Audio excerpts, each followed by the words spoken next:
Alright, welcome back to Coach's Corner. I got a lot more questions this week, so I'm going to get right into it. Which supplements are the best, and which ones do you suggest?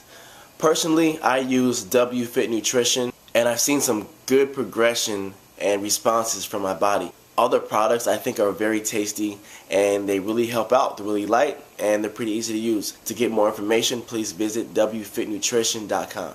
The next question I got is, which is better, the treadmill or running outside? You got to use both. I feel that running outside is your sport. You learn how to create movement. You learn how to accelerate, how to create timing, all these things. But there are certain factors you cannot get outside that you have to get on the treadmill. A lot of us are focused on running faster and building endurance. The main thing that the treadmill does is, yes, it does run for you at certain elevations. Once you increase the elevation to at least 3.5 degrees, you are now creating a force. So there's an actual formula that is within it.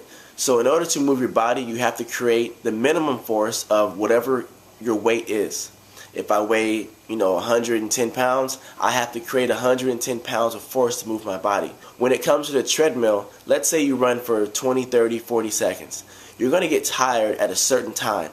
Once you get tired, you have to continue to create that force. Why? Because you're going to fall off the treadmill. What you don't realize is, no matter how tired you get and maybe how slow your stride gets, you're maintaining that same power output and you're creating the same amount of forces. Use both and figure out which balance works best for you. The last question is cross country a good sport to do to get better at track? I say yes, because if you're a distance runner, maybe if the 800 meters middle distance and beyond is your sport, cross country is great because it's going to give you a lot of mileage, a lot of training, keep you in shape. Then you can taper off to get into sprint workouts.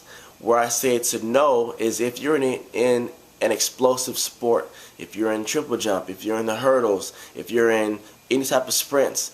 What you're doing is you're training your body to spend more time on the ground. When you're sprinting, you're on and off the ground immediately and working on that turnover. You're explosive, you're getting out. So to run 3 miles in your event, it's not that bad. But you got to think about when you're training, you're running upwards of 30, 40 miles per week, which isn't essentially training the fibers and muscles that you want to train. There's quick twitch fibers and there's slow twitch fibers. The two are completely different and they train differently. If you spend, most of your year training your slow twitch fiber, then expect to jump into quick twitch fiber training, there's going to be a window where you're most vulnerable at injury. So the goal is focus on what events you do. If you're a middle distance or distance event, cross country is great.